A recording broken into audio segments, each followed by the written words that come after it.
Hello Shri Hari hello hello Shri Hari Shri Radhe hello hello hello hello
પંજરાંતે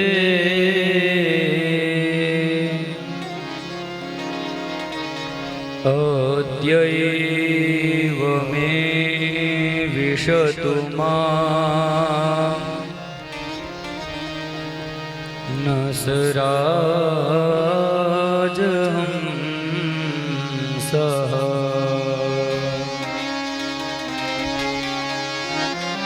પ્રાણ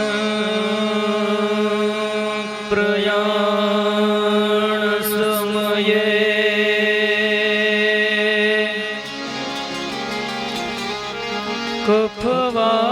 કફવાત પીતે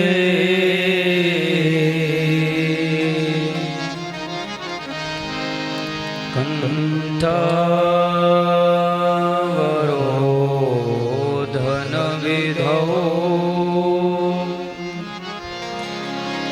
સ્મરણ કુતસ્તે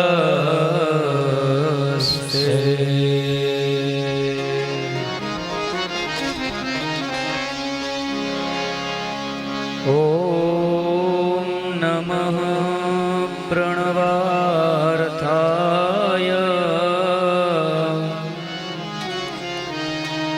શુદ્ધ જ્ઞાનૈકમૂર્તયે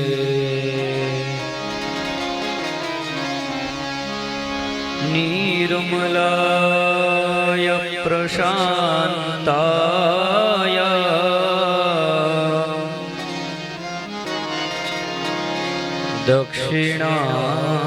દક્ષિણામૂર્તયે નમઃ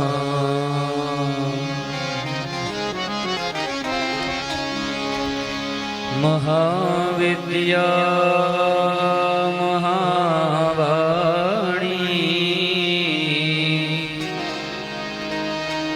શ્રુતિ સ્મૃતિ પ્રદાયિની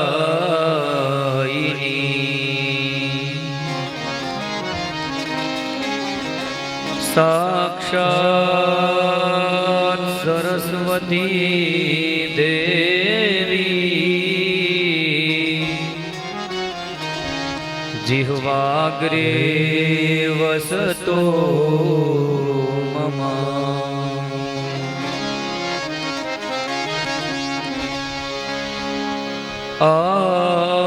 આયે હનુમંત બિરાજીએ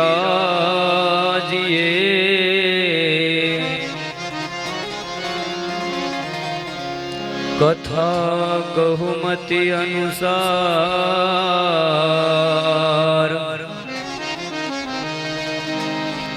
પ્રેમ સહિત ગાદી ધરો પધારીએ પવન કુમાર પધારીએ પવન કુમાર પધારીએ પવન કુમાર બોલીએ શ્રી ભાગવત ભગવાન કી જય કૃષ્ણ કનૈયા લાલ કી જય રામચંદ્ર ભગવાન કી જય હનુમાનજી મહારાજ કી જય गिरिराज धरुण की जय यमुने महारानी की जय रास विहारी लाल की जय महेश्वरानंद महाराज की जय प्रेम से बोलिए नमः पार्वती पतये हर हर महादेव महादेव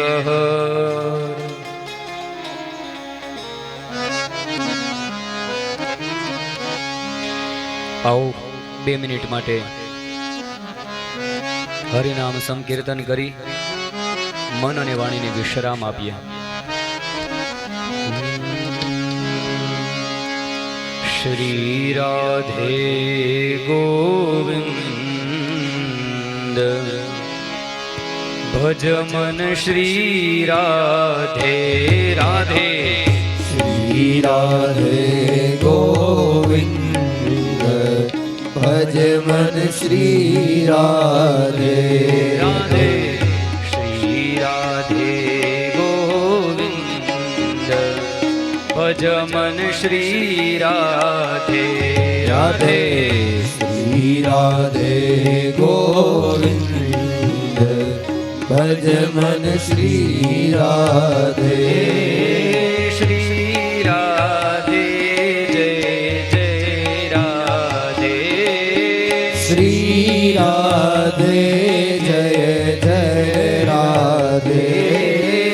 શ્રી રાધે જય જય રાધે. શ્રી રાધે જય જય રાધે. રાધે. શ્રી રાધે ભજ મન શ્રી રાધે રાધે. શ્રી રાધે ગોવિંદ ભજ મન શ્રી રાધે. श्री राधे. तालियों की सेवा देते हुए हरि नाम में सम्मिलित होते हैं.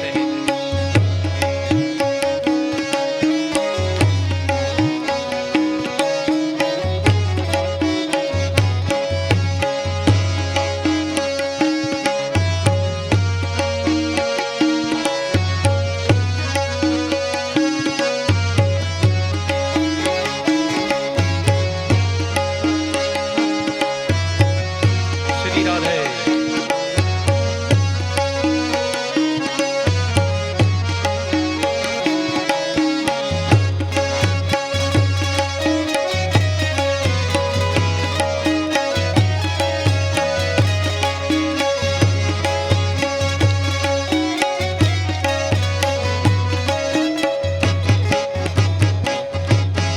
श्री राधे गोविंद भज मन श्री राधे राधे. श्री राधे गोविंद भज मन श्री राधे. राधे. श्री राधे गोविंद भज मन श्री राधे राधे. श्री राधे गोविंद भज मन श्री राधे. श्री राधे जय जय राधे. श्री राधे जय जय राधे. श्री राधे जय जय राधे. श्री राधे जय जय राधे. श्री राधे गोविंद भज मन श्री राधे राधे. श्री राधे गोविंद भज मन श्री राधे. राधे. श्री राधे गोविंद भज मन श्री राधे राधे. श्री राधे गोविंद भज मन श्री राधे. श्री राधे.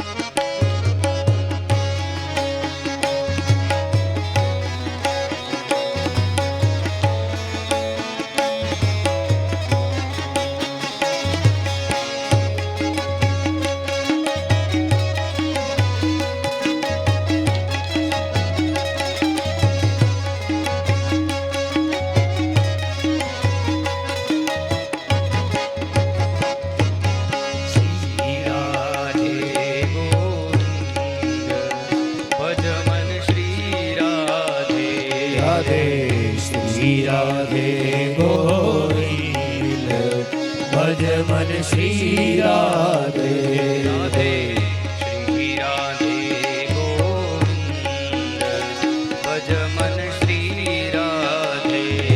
રાધે શ્રી રાધે ગોવિંદ ભજ મન શ્રી રાધે ભજ મન શ્રી રાધે ભજ મન શ્રી રાધે ભજ મન શ્રી ભજ મન શ્રી રાધે ભજ મન શ્રી રાધે ભજ મન શ્રી રાધે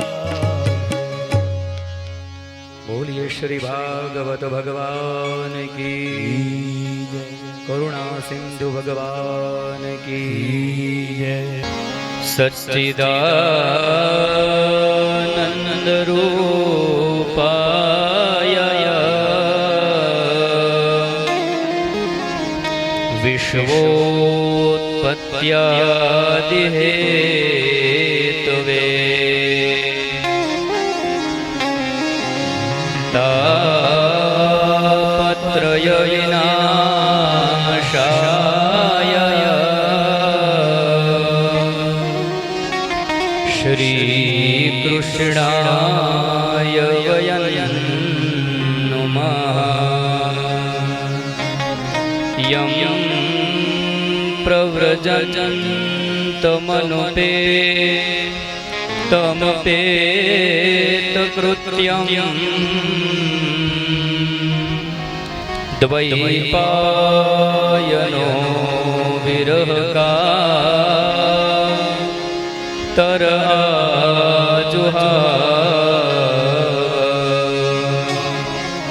પુત્રેતિ તન્મયતયા તર્વો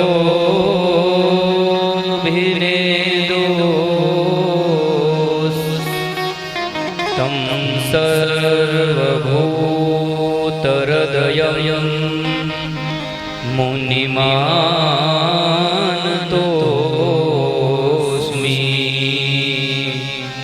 મુનિમાનતોસ્મિ. દેવ પરિવારના આંગણે સોરઠ અને પ્રભાસ ક્ષેત્રના મધ્યમાં કેશોદની પરમ પાવન પુનિત આ તપસ્થલીની અંદર, આ વિદ્યા ક્ષેત્રની અંદર જે સ્થાન જપ તપ પારાયણ સાથે સંકળાયેલું છે, એવા સ્થાનની અંદર,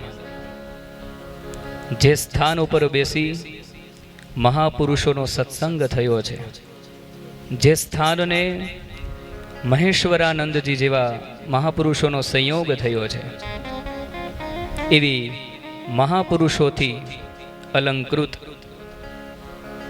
આ પાવન ધરાની અંદર આપણે બેસી પાંદેવ પરિવારના આંગણે આપણે આ શ્રીમદ ભાગવત સપ્તાહનો રસાસ્વાદન કરવા જઈ રહ્યા છીએ.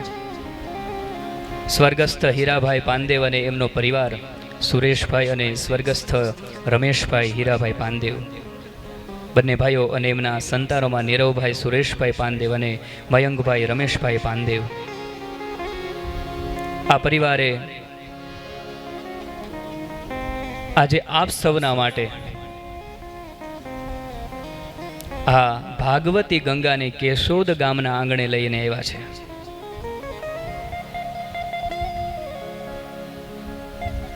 આપણે ગંગાજીમાં સ્નાન કરવા જવું હોય તો અહીંયાથી હરિદ્વાર જવું પડે, પરંતુ આજે આ સુરેશભાઈ અને રમેશભાઈ બંને ભાઈઓના સંતાનોએ એમના પૂર્વજોના આશીર્વાદથી કેશોદ ગામના આંગણે આજે એ ભાગીરથી ગંગાને અહીંયા લાવ્યા છે. એકવાર જોરદાર તાળીઓના ગડગડાટ તમને બતાવી દે. 7 દિવસ સુધી આપણે આ પરમ પુનિત પાવન ભાગીરથીને, ભાગવતી ગંગાને આપણે શ્રવણ કરવાની છે. કથાના પ્રારંભમાં જ ભગવાનને નમસ્કાર કર્યા છે. અહીં સચ્ચિદાનંદ રૂપાય વિશ્વોત્પત્યાદિ હેતવે તાપત્રય વિનાશાય શ્રી કૃષ્ણાય વયં નુમઃ. આજે સત્સંગ છે, આ સત્સંગ આપણા પૈસાથી ન બની શકે. આજે ભાગવતનો સત્સંગ છે એ પુણ્યથી બને. તમે રાત દિવસ રામચરિત માનસના અહીંયા પાઠ કર્યા હોય, કિષ્કિંધા કાંડના અહીં પાઠ થયા હોય, શનિવારના દિવસે સુંદરકાંડના પાઠ થયા હોય આ ભૂમિ ઉપર, ત્યારે તમારા સુકૃત, તમારા પુણ્યો એકત્રિત થયા હોય. તમારા એકના જ નહીં, પરંતુ અહીં મહેશ્વરાનંદ બાપુની કંઈક તપની મૂડી, એમના પરમ શિષ્ય હીરાબાપાની કંઈક મૂડી હોય, કંઈક સુરેશભાઈની મૂડી હોય, રમેશભાઈના સંતાનોની કંઈક મૂડી અહીંયા ભેગી થઈ હોય. એ પુણ્યરૂપી બેલેન્સથી, એ પુણ્યરૂપી તમારી પાસે જ્યારે નાણું હોય, એ પુણ્યના પ્રતાપે તમે આ સત્સંગની અંદર આવીને બેસી શકો. એવું લખેલું છે કે આ ભાગવતજીનો સંયોગ, આનો સત્સંગ આ જન્મના પુણ્યથી નહીં થઈ શકે. આ જન્મમાં તમે જે રામચરિત માનસના પાઠ કરતા હોય, જપ યજ્ઞ કરતા હોય, એ આ જન્મ નહીં. ભાગવતજીના મહાત્મ્યમાં એવું લખેલું છે, બહુ જન્મ સમર્જિતેન, કેટલા યુગ યુગાંતરના, કલ્પ કલ્પાંતરના, જન્મ જન્માંતરના જ્યારે આપણા સુકૃત એક થાય, આપણા સત્કર્મો એક થાય, આપણા પુણ્ય એક થાય, આપણા પુણ્યનો પુંજ ભરાઈ જાય, ત્યારે આવી અને આપણે આ કથાના પંડાલની અંદર ભાગવતજીની સમ્મુખે આવીને બેસી શકીએ. આ પુણ્યનું બેલેન્સ છે, આ પૈસાથી ન થઈ શકે. આજે આ પાંદેવ પરિવારના પુણ્યને આપણે પ્રત્યક્ષ નિહાળી રહ્યા છીએ. સત્કર્મ છે એ પ્રત્યક્ષ વિષય નથી. સત્કર્મ થાય છે પ્રત્યક્ષ, પણ એના દર્શન છે ને પરોક્ષ રીતે થાય. તમે જપ કર્યું તો એનું ફળ શું? તમે નામ પારાયણ કરી, નામ યજ્ઞ કર્યો તો એનું ફળ શું? એનું ફળ આ સત્સંગ. તમારા પરિવારની અંદર જે રામચરિત માનસના પાઠ થાય છે, હનુમાન ચાલીસાના પાઠ થાય છે, અહીં ધ્યાન ધરી અને ગુરુદેવની ઉપાસના થાય છે, આ એ બધા જ સુકૃત કર્મનું મૂર્તિમંત સ્વરૂપ એટલે કે આપણો આ સત્સંગ. એક જન્મ નહીં, બહુ જન્મ સમર્જિતેન સત્સંગ મમચ લભતે યદા વૈ પુરુષ. આમનમ પ્રાપ્ત નથી થતું.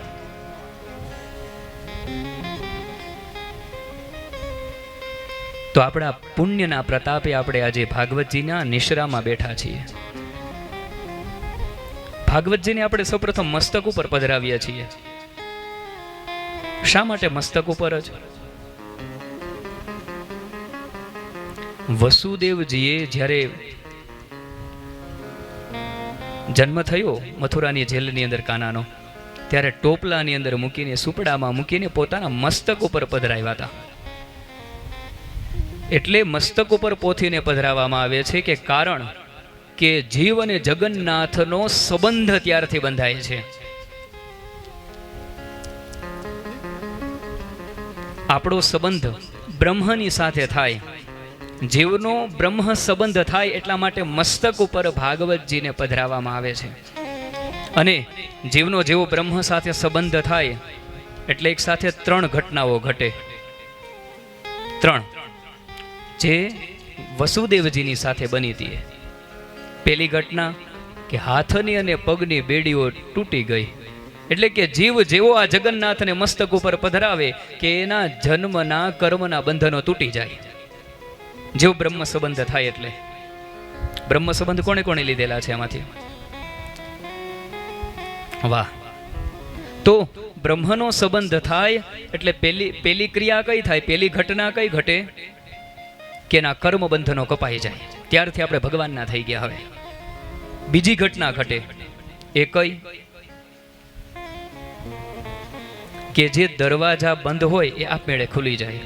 તો જેવો જીવનો જગન્નાથની સાથે સંબંધ થાય કે તુરંત જ આપણા જે અભાગ્ય રૂપી, દુર્ભાગ્ય રૂપી જે મોક્ષના દરવાજા બંધ હોય એ દરવાજા ખુલી જાય. અને ત્રીજી ઘટના ઘટે. એ સમયે ત્રીજી ઘટના એ ઘટી હતી, જેટલા સિપાહીઓ હતા એ બધા સૂઈ ગયા હતા. તો જીવનો જેવો જગન્નાથની સાથે સંબંધ થાય એટલે ત્રીજી ઘટના એ ઘટે કે જેટલા કામ, ક્રોધ, લોભ, મોહ, મદ, માત્સર્ય જેટલા પણ શત્રુઓ છે એ બધા સૂઈ જાય. આ બધા શત્રુઓ એવા છે એને તમે મારી ન શકો, એને તમે શાંત કરી શકો. તો મસ્તક ઉપર આપણે પધરાવ્યા અને વાજતે ગાજતે આજુબાજુના ક્ષેત્રમાંથી ફેરવીને ભાગવતજીની પોથીને એ ભગવાનનું આ પ્રત્યક્ષા, આ સાક્ષાત ભગવાનનું વિગ્રહ છે. શ્રી હરિનું જ સ્વરૂપ એટલે કે ભાગવતજી. જ્યારે ભગવાન સ્વધામ ગમન કરવાના હતા એ સમયે ઉદ્ધવજી ત્યાં રડવા માંડ્યા. ઉદ્ધવજીએ પ્રશ્ન કર્યો કે મહારાજ તમે વહી જશો તો ગાયોનું શું થશે, બ્રાહ્મણોનું શું થશે, તમારા વહાલા ભક્તોનું શું થશે, અમે કોના આધારે રહી શકશું? એ જ સમયે એક ઘટના ઘટી કે ભગવાને પોતાનું જે સ્વરૂપ હતું તચ્ચ ભાગવતે દધૌ સ્વકીયમ ભવેત યત તેજ તચ્ચ ભાગવતે દધો. ભગવાનના શરીરમાંથી જે તેજ નીકળ્યું એ ભાગવતજીના શ્લોકની અંદર, શબ્દની અંદર શ્યામની શ્યામલતા સમાઈ ગઈ. એટલે આ કોઈ ગ્રંથ નથી, ગ્રંથની સાથે સાથે ગોવિંદ છે. તમે એક વસ્તુનો તમે અહીં અનુભવ કરશો કે જ્યાં સુધી તમે આ કથા મંડપની અંદર બેઠા હશો, ભાગવતજીની સામે બેઠા હશો, ત્યાં સુધી તમને બહારના કોઈ જલ્દી કામ યાદ નહીં આવે, તમને કંટાળો નહીં આવે. આની આ કથા તમે પૂર્વે પણ કેટલી વાર સાંભળી લીધી હશે, અત્યારે પણ તમે સાંભળો છો અને ભવિષ્યમાં પણ તમે સાંભળશો. હરિ અનંત, હરિ કથા અનંતા. એની જ કથા તમે શ્રવણ કરો છો છતાં પણ તમને આનંદ આવે છે. એનો મતલબ કે જે બહાર છે એ અંદર પણ છે. અંતઃ બહિ અવસ્થિતમ, જે કુંતી મૈયા કહે છે ને કે પ્રભુ તમે બહાર નહીં, તમે અંદર પણ છો. તો આ કથા સાંભળવાથી માત્ર આપણને જ નહીં, આપણી અંદર બેઠેલા માયલાને પણ મજા આવે છે આ કથા સાંભળવાથી. એટલા માટે આપણને કંટાળો નથી આવતો. કેમ કે યદ પિંડે તદ બ્રહ્માંડે, જે આ પિંડની અંદર છે, આ બ્રહ્માંડની અંદર છે. એટલા માટે આ કથા છે ને, અમારા ગુરુજી અમને એવું કહેતા કે કથા છે ને શ્રોતાઓ માટે નહીં, કથા ભગવાન માટે છે. જેવી કોઈ પણ જગ્યાએ કથા થતી હોય એટલે ગોવિંદ જ આવીને ત્યાં બેસી જાય છે. એના ભક્તોના ચરિત્રો સાંભળીને ગોવિંદને બહુ મજા આવે. ઠાકોરજીને બહુ ગમે એના ભક્તોના ચરિત્રો સાંભળવા. એટલા માટે 17 પુરાણોના અંતમાં વેદવ્યાસજીને શાંતિ ન મળી. એટલા માટે ભગવાનના ભક્તોના ચરિત્રો ગાયા છે ભાગવતની અંદર. આ નિર્મળ પ્રેમનો ગ્રંથ છે ભાગવત છે ને. જ્ઞાન તો છે જ, પણ નિર્મળ પ્રેમનો ગ્રંથ છે કે જેમાં ભગવાન અને ભક્ત બંનેની કથાઓ છે. એટલે સાક્ષાત ઠાકોરજી આ કથા શ્રવણ કરે છે. આનો મહિમા એટલો બધો છે કે સ્વયં દ્વારિકાધીશ આવીને આનો મહિમા ગાઈને તો પણ એ મહિમા ગાઈ શકાય એમ નથી, એવી ભાગવતી કથા છે. પણ આપણા સૌના આ પાંદેવ પરિવારના જન્મ જન્માંતરના, યુગ યુગાંતરના, કલ્પ કલ્પાંતરના થોડા સુકૃત એક થયા હશે. પાનસેરિયા પરિવાર, અને એ પાનસેરિયા પરિવારની અંદર જ્યારે સુકૃત ઘણા બધા એકત્ર થયા હશે ત્યારે એ પાનસેરિયા પરિવારમાં મહેશ્વરાનંદ બાપુએ નામ આપ્યું એ પાંદેવ પરિવારમાં તમે જે સમજો એ પરિવારના સુકૃતનું આ પ્રત્યક્ષ પરિણામ છે કે આજે એમના ઘરે આવીને ભાગવતજી બેઠા છે.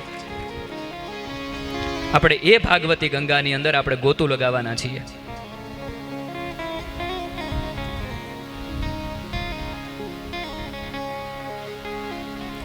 આ ભાગીરથી છે. કેમ કે ભાગવતી ગંગા અને ભાગીરથી ગંગા આ બંનેનો સંબંધ છે ને ત્રિદેવ સાથે છે. અને એ ત્રિદેવના સંબંધની સાથે સંકળાયેલી આ ગંગાનું આપણે અવગાહન કરવાના છીએ. ભાગીરથી ગંગા પ્રગટ ક્યાંથી થયા? વિષ્ણુ પાદાગ્ર સંભૂતા. શું નામ છે માં ગંગાનું એક નામ? વિષ્ણુ પાદાગ્ર સંભૂતા. ક્યારે પ્રગટ થયા? બલિ ઉપર જ્યારે ભગવાને અનુગ્રહ કર્યો બલિએ કીધું કે ઉપરના 7 લોક મારા છે, ભૂર ભુવઃ સ્વઃ મહ જનઃ તપઃ અને સત્ય. ભગવાને ચરણ ઉપર ઉઠાવ્યો, 7 લોક ઉપરના માપી લીધા, તો પણ ચરણનો અંગૂઠો, ચરણ કમલ જમણા ચરણ કમલનો અંગૂઠો બ્રહ્માંડના પડને અડી ગયો ને પડ તૂટી ગયું. એને બ્રહ્માંડની બહારથી આ ગંગા આવ્યા ધરાધામ ઉપર. એટલે પહેલો વેલો ચરણનો સ્પર્શ ભગવાન નારાયણના ચરણ કમળનો સ્પર્શ થયો.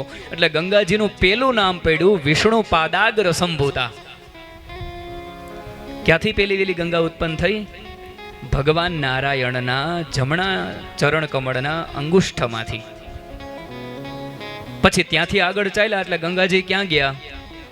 બ્રહ્માજીના કમંડળની અંદર. અને એમાંથી બહાર આવ્યા એટલે બીજું નામ પડ્યું બ્રહ્મ કમંડલુ સમુદ્ભૂતા, ગંગાજીનું બીજું નામ. અને પછી સગર પુત્રોએ કપિલ મુનિનો અપરાધ કર્યો, બધા બળીને ભસ્મ થઈ ગયા. આગળ કથા આવશે.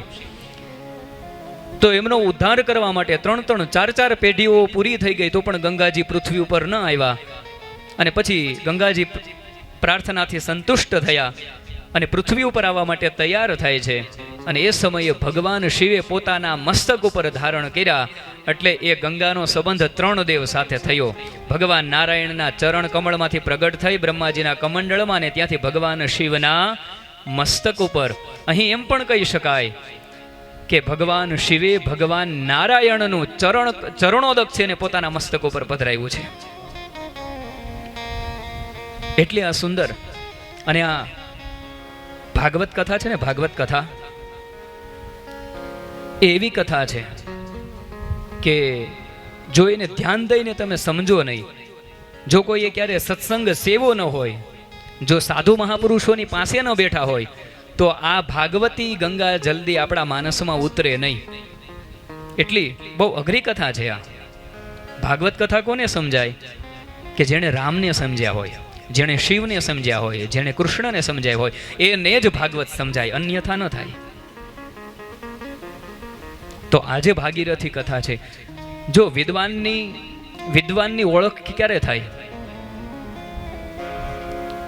તમે રામચરિત માનસ કરો તો એમાં વિદ્વાનની ઓળખ ન થાય, એમાં સીધું છે 7 કાંડ બધાય. તો ક્યાં પુરાણનું પઠન કરવાથી અથવા ક્યાં પુરાણ ઉપર પઠન કરવાથી એ વક્તાની પરીક્ષા થાય? તો એવું સુભાષિતકારો એવું લખ્યું છે કે વિદ્યાવતમ ભાગવતે પરીક્ષા. વિદ્વાનની પરીક્ષા ભાગવત મહાપુરાણના પઠનમાં થાય. એટલી અટપટી, કેમ કે રામચરિત્ર અતિ પવિત્ર અને કૃષ્ણ ચરિત્ર અતિ વિચિત્ર. કૃષ્ણની કથા, એની લીલા જલ્દી સમજાય જ નહીં. જ્યાં સુધી ઠાકોરજીની કૃપા આપણી ઉપર ન હોય ત્યાં સુધી એની લીલામાં આપણને શંકાઓ થવા મળે. એટલે સમજી લેવાનું કે આપણી ઉપર આ ઠાકોરજીની કૃપા નથી, કેમ કે એની બધી લીલાઓ છે એ વિચિત્ર છે. તો એને પૂર્ણ શ્રદ્ધાથી, પૂર્ણ ભાવથી આપણે શ્રવણ કરવી જોઈએ. અને આ જે પરિવાર છે કે જે અમારી સામે બેઠો છે, એ પરિવાર ખૂબ સત્સંગી છે. અને એને આ સરળતાથી સમજાશે. શા માટે? કે સત્સંગની સાથે જોડાયેલા છે, શાસ્ત્રોનું એમણે પઠન કરેલું છે, શાસ્ત્રોના ચરણામૃતનું એમણે પાન કરેલું છે. એટલા માટે આવો આપણે ભાગવત કથાની અંદર પ્રવેશ કરીએ. નમસ્કાર કર્યા પ્રભુને. સચ્ચિદાનંદ રૂપાય વિશ્વોત્પત્યાદિ હેતવે તાપત્રય વિનાશાય શ્રી કૃષ્ણાય વયં નમઃ. આ ભાગવતજીના પ્રથમ શ્લોકની અંદર 3 વસ્તુઓનું જ્ઞાન છે. એક, ભગવાનનું સ્વરૂપ કેવું છે. બીજું, ભગવાનનું સામર્થ્ય કેવું છે. અને ત્રીજું, ભગવાનનો સ્વભાવ કેવો છે. આ 3 વસ્તુઓનું પ્રતિપાદન ભાગવતજીના પ્રથમ શ્લોકમાં છે. શું કહે છે? સચ્ચિદાનંદ રૂપાય સચ્ચિત આનંદ રૂપાય. ભગવાનનું સ્વરૂપ કેવું છે? સતઘન ચિદઘન આનંદ ઘન. તો આનો અર્થ શું થાય? સત એટલે, સતનો મતલબ થાય જે અત્યારે છે, પૂર્વમાં હતું અને ભવિષ્યમાં પણ એમને એમ જ રહેશે, એને સત કહેવાય. જે આમ રહેવાનું હોય એને સત કહેવાય. આ સિવાયની બધી જ વસ્તુ છે એ અસત છે. એટલા માટે આપણા જગતગુરુ શંકરાચાર્યજી મહારાજે એમ કીધું છે કે બ્રહ્મ સત્ય જગન મિથ્યા. આ જગત છે એ મિથ્યા છે, બ્રહ્મ છે એ સત્ય છે. શા માટે? કે સંસાર જે આજે તમને દેખાય છે એ ભવિષ્યમાં નથી રહેવાનો, અને જે અત્યારે તમને દેખાય છે ભૂતકાળમાં હતો નહીં. સંસારની બધી જ વસ્તુઓ પરિવર્તનશીલ છે, પણ ભગવાન કેવા છે? સચ્ચિદાનંદ રૂપાય. ભગવાનનું સ્વરૂપ કેવું છે? સત સ્વરૂપ છે. એને પૂર્વમાં પણ એવું જ હતું, વર્તમાનમાં પણ એવું જ છે, અને ભવિષ્યમાં પણ એવું જ રહેશે. એને સત કહેવાય. પછી બીજું ચિદ. આ ચિદનો મતલબ થાય જ્ઞાન. શું થાય? ચિદ એટલે થાય જ્ઞાન. અને જો 7 દિવસ સુધી તમને યાદ ન રહે તો જેટલું લેવાય એટલું તમે અહીંયાથી ભેગું કરજો. આ વસ્તુના અર્થ તમને જલ્દી ભાગવતજીમાં નહીં મળે. ભાગવતજીમાં એટલું જ લખ્યું છે કે સચ્ચિદાનંદ રૂપ પરમાત્માને હું વંદન કરું છું. પણ જો તમારે સતનો અર્થ જોઈતો હોય તો સામે પેન લઈને બેસવાનું, તમારે નોટ કરતો જવાનું. સતનો મતલબ શું થાય, ચિત્તનો મતલબ શું થાય, આનંદનો મતલબ શું થાય. એક શ્લોકને આપણે વિસ્તારથી આપણે એનું વર્ણન કરશું કે જેથી કરી તમને સમજાય કે આજ પછી આ શ્લોક બધાને આવડતો હશે, સચ્ચિદાનંદ રૂપાય, પણ એને મૂળ અર્થ આપણને ખબર નથી હોતો. તો ચિદનો મતલબ થાય જ્ઞાન. તો ભગવાન છે જ્ઞાન ઘન છે. અને ઘનનો મતલબ શું થાય? જે દ્રવીભૂત હોય ને તો એ વહી જાય, પણ એકદમ જે ઘનિષ્ઠ વસ્તુ હોય એની અંદર કોઈ પરિવર્તન ન આવે. એટલે ભગવાનના જ્ઞાનની અંદર ક્યારેય પણ ઉણપ ન આવે. એ પૂર્ણ છે. પૂર્ણમદઃ પૂર્ણમિદં પૂર્ણાત પૂર્ણમુદચ્યતે પૂર્ણસ્ય પૂર્ણમાદાય પૂર્ણમેવાવશિષ્યતે. ભગવાન કેવા છે? પૂર્ણ જ્ઞાનથી પરિપૂર્ણ છે. પૂર્ણસ્ય પૂર્ણમાદાય. એ પૂર્ણમાંથી તમે કંઈક લઈ લ્યો તો પણ એ પૂર્ણ જ રહે. પૂર્ણમેવા અવશિષ્યતે. તમે એમાંથી કાંઈ પણ ભરી લ્યો, સમુદ્રમાંથી તમે 1 ગ્લાસ ભરી લ્યો તો એમાં કાંઈ ઓછું ન થઈ જાય. એમ પ્રભુ કેવા છે? પૂર્ણ છે. અને કેવું છે? સતઘન ચિદઘન. ઘનનો મતલબ થાય કે ક્યારેય પણ પરિવર્તન ન થાય એવું, એની અંદર એના જ્ઞાનમાં ક્યારેય પણ ઉણપ ન આવે, આવું સ્વરૂપ છે. અને છેલ્લે આનંદ સચ્ચિદાનંદ રૂપાય વિશ્વોત્પત્યાદિ હેતવે. એ આનંદ સ્વરૂપ છે. સુખ છે ને, સુખ એ આપણા શરીરને મળે. કોને મળે? જે શરીરને મજા આવે, શરીરને જે ગમે એને સુખ કહેવાય. પણ આત્માને જે મજા આવે ને એને આનંદ કહેવાય. શું કહેવાય? આનંદ. સુખમાં અને આનંદમાં ભેદ છે. શરીરને જેમાં સારું લાગે એને સુખ કહેવાય, પણ જેમાં આત્માને મજા આવે એને આનંદ કહેવાય. તો ભાગવત કથા એવી છે, એ શરીરના સુખ તો પૂરા પાડે જ, પણ સાથે સાથે આત્માને પણ આનંદ અપાવે એવી આ કથા છે ભાગવત કથા. આ આત્માનંદ કરી કથા છે. ભગવાનનું સ્વરૂપ કેવું છે? સચ્ચિદાનંદ રૂપાય. હવે જુઓ તમે રામચરિત માનસમાં, કદાચ બાલકાંડમાં જે સમયે પ્રભુની લીલા ચાલે છે, અહીંયા અરણ્ય કાંડમાં ભગવાન રામચંદ્ર ભગવાન સીતાજીની શોધની અંદર છે. અને એ જ સમયે સતીજીને સત્સંગ કરવા માટે કુંભજ મુનિના આશ્રમે, અગસ્ત્યના આશ્રમની અંદર શિવજી લઈને જાય છે. આખી રામકથા શ્રવણ કરાવરાવી અને પછી બહાર આવે છે. પાછા કૈલાસ તરફ ગમન કરે છે. દંડકારણ્યની અંદર જ્યારે લીલા ચાલતી હતી, દંડકારણ્યની અંદર આપ સૌને ખબર હશે કે દંડકારણ્યની અંદર ભગવાન રામની એ લીલા ચાલતી હતી કે માં સીતાની શોધની અંદર જાય છે. ભગવાન રડી રહ્યા છે. અને અહીંયા માં સતી અને ભગવાન શિવ એ કૈલાસ તરફ જાય છે. અને જેવા ભગવાન શિવે ભગવાનને આ રંગમંચ ઉપર લીલા કરતા જોયા એટલે તરત જ જેની કથા સાંભળીને આવ્યા છે, નજર સામે દેખાણા એટલે સતીજી જોવે એમ ભગવાન શિવે શું નમસ્કાર કર્યા? જય સચ્ચિદાનંદ જગપાવન. જય સચ્ચિદાનંદ જગપાવન. બે હાથ જોડી અને જય જય સચ્ચિદાનંદ, જય જય જગ પાવન કરીને ભગવાન શિવે રામચંદ્રજીને વંદન કર્યા. સતીજીને સંદેહ થયો. સતીજી કે જેની કથા સાંભળીને આવ્યા ભગવાન શિવ કે હા, અત્યાર સુધી તમે કુંભજ એટલે અગસ્ત્ય, જેનો કુંભની અંદરથી જન્મ થયો એને કુંભજ કહેવાય. તો એ કુંભજ મુનિની પાસેથી જેવી કથા સાંભળી, પણ સતીજીને એમાં શંકા થઈ કે મારા પતિ કે જેને બ્રહ્માદિક દેવતાઓ જેનું ધ્યાન કરે છે, ચિદાનંદ રૂપમ શિવોહમ શિવોહમ, જે નિજમ નિર્ગુણમ નિર્વિકલ્પમ નિરીહમ, આ જે શિવ છે એ શિવ તત્વ આ રોતા રાજકુમારને વંદન કરે છે. રામચંદ્રજીની એ પાવન કથા ભગવાન શિવને તો ઉતરી, પણ માં સતીને વ્યવસ્થિત રીતે એના માનસ પટલમાં ન ઉતરી, એટલે એમને રામની અંદર શંકા થઈ કે મારો પતિ થઈ અને આ કે જેની અંદર સત નથી દેખાતું, ચિત્ત નથી દેખાતું, કે નથી આમાં આનંદ દેખાતું, એને મારા પતિએ કેમ વંદન કર્યા? સતીજીને સંદેહ થઈ ગયો. એટલે ભગવાન શિવને કીધું આ તો રાજકુમાર છે, જો તમે એને જય જય સચ્ચિદાનંદ જગ પાવન કહેતા હોય તો મને એમાં શંકા એ છે કે તમે આનું પેલું તો સત સ્વરૂપ કીધું કે સચ્ચિદાનંદ, તો જો આ સત સ્વરૂપ છે તો આ અસદ મૃગલાની પાછળ કેમ ભાગ્યા? કેમ કે મૃગ તો અસત છે, જે નાશ થવા વાળી વસ્તુ એ બધી અસત, જે હંમેશા રહેવા વાળી છે એને સત કહેવાય. તો જો આ સત સ્વરૂપ હોય તો એ અસત મૃગલાની પાછળ કેમ ભાગ્યા? એનો મતલબ કે આ સત સ્વરૂપ નથી.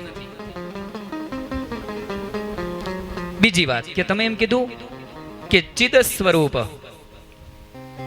જો એ જ્ઞાન સ્વરૂપ છે તો એને ખબર હોવી જોઈએ કે મારી સીતા ક્યાં છે.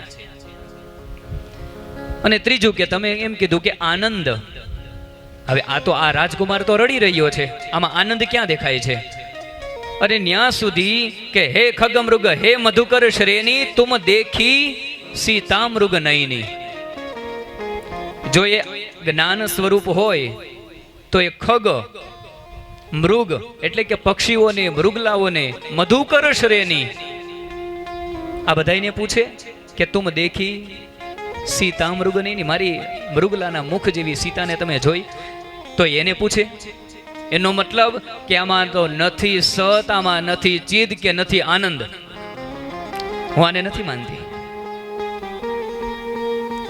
હવે વિચાર કરો, સામાન્ય માણસની તો વાત શું, આવી માં સતીને ભગવાન શિવના અર્ધાંગીને પણ જેની લીલાની અંદર શંકા થઈ જાય તો આપણી તો શું ચાલે એમાં?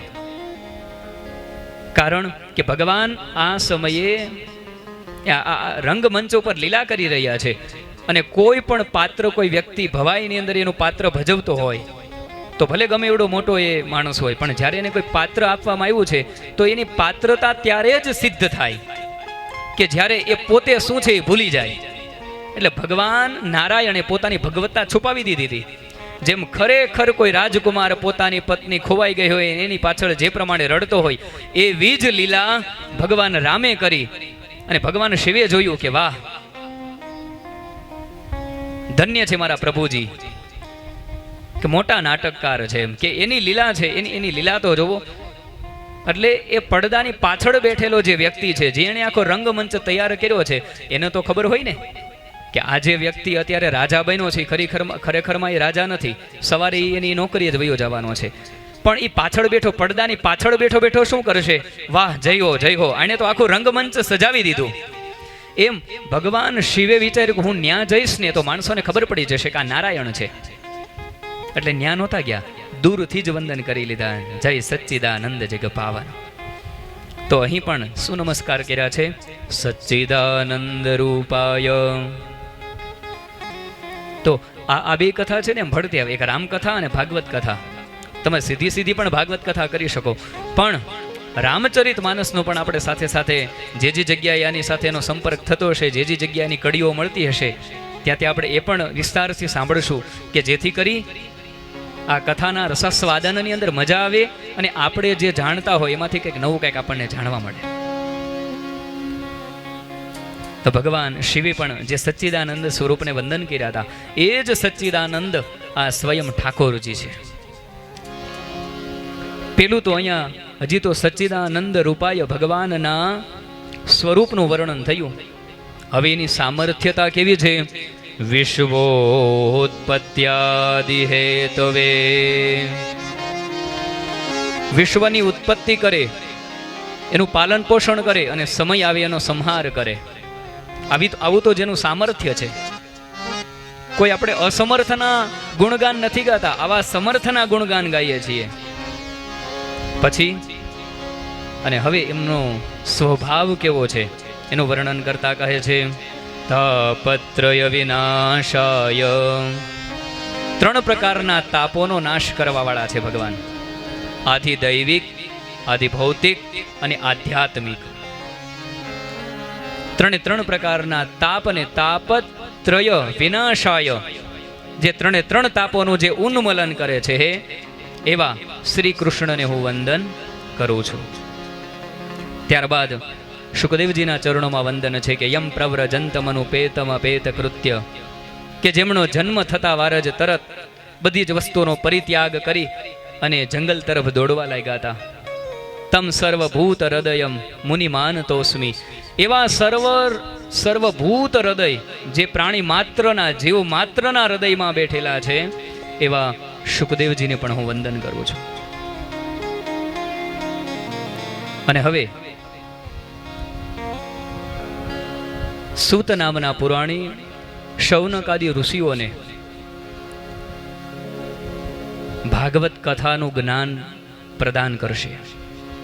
હવે આ કથા ક્યાં થાય છે તો લખેલું છે નિમિષે સુતમાસીન મભિવાદ્ય મહામતિમ કથામૃતરસસ્વાદ કુશલ શૌનકો બ્રવીત. કથા ક્યાં થાય છે? નિમિષે સૂતમાસીન, નૈમિષારણ્યની અંદર. હવે આ નૈમિષારણ્ય એટલે એવી ભૂમિ કે જે જગ્યાએ એક આંખનો પલકારો થાય એટલી વારની અંદર આપણને સમાધિ લાગી જાય, આવું ક્ષેત્ર. હવે આપણે 7 દિવસની આ કથા કરીએ છીએ તો પણ આપણે કેટલા દિવસ પહેલાનું આયોજન કર્યું હોય? મહિનાઓથી આયોજન ચાલતું હોય, 2 મહિનાથી 3 મહિનાથી, કે કઈ જગ્યા રાખવી, કેવી રીતના બધું ગોઠવશું, ક્યાં ઉતારો રાખવો, આવી બધી વ્યવસ્થા ક્યારે કરવી પડે? અગાઉ કરવી પડે. ત્યારે આ 7 દિવસનું આયોજન થાય. પરંતુ જે જગ્યાએ અત્યારે નૈમિષારણ્યની અંદર આ કથાનું આયોજન કરવાના છે ઋષિ મુનિઓ, એ કેટલા દિવસનું હતું? સહસ્ર માસ, 1000 વર્ષનું આયોજન હતું આ.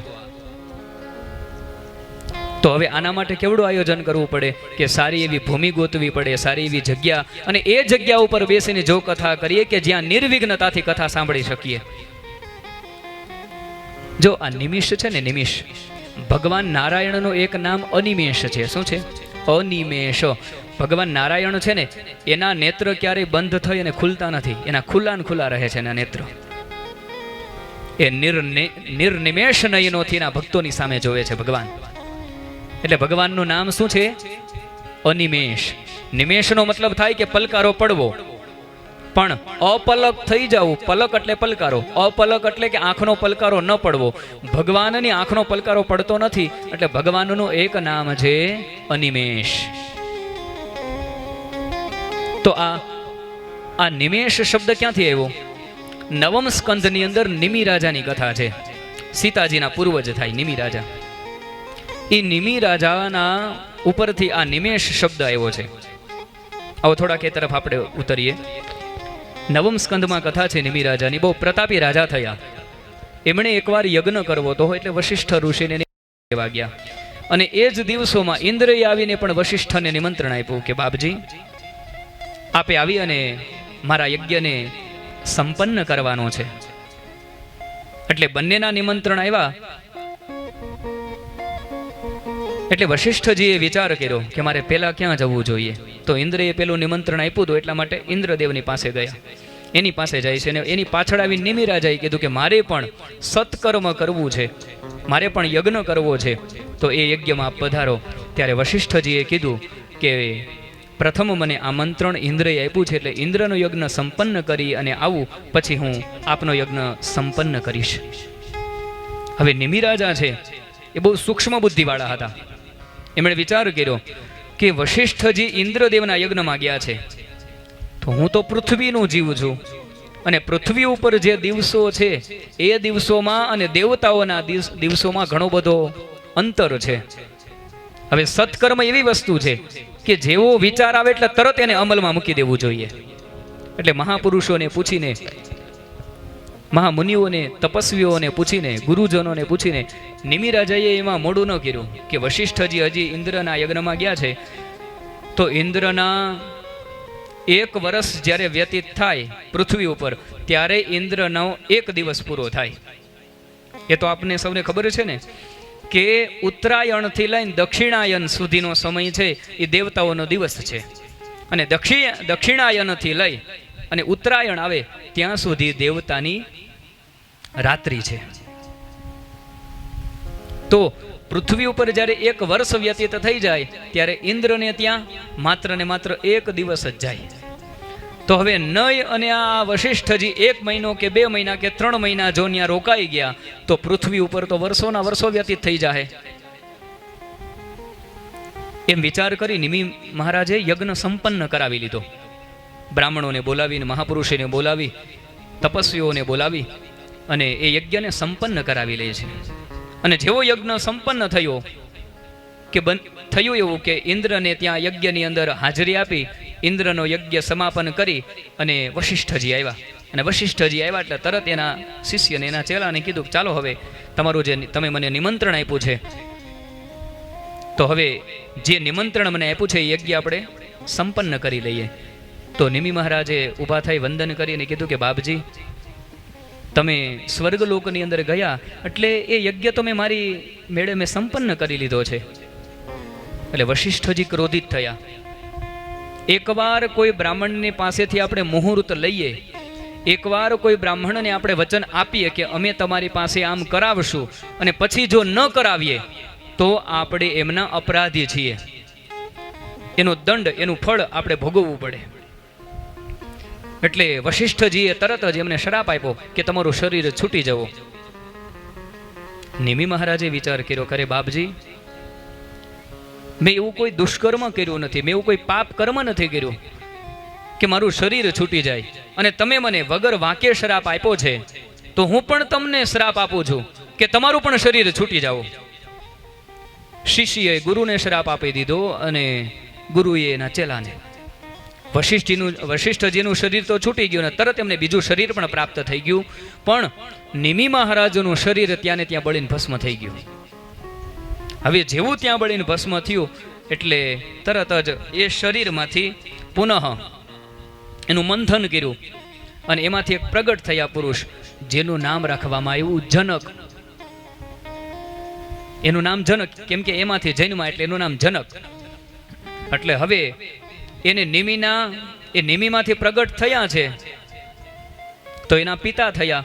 તો એ જ નિમિ મહારાજને વરદાન આપ્યું કે તમે જેટલા પણ મનુષ્યો છે એ મનુષ્યોના નેત્રની ઉપર તમે નિવાસ કરો, જેથી કરીને એ ભગવાનના ભક્તો જ્યારે ભગવાનના દર્શન કરશે ત્યારે તમે પણ ભગવાનના દર્શન કરશો, ભગવાનના ભક્તો જ્યારે કથા સાંભળશે ત્યારે તમે પણ કથા સાંભળશો.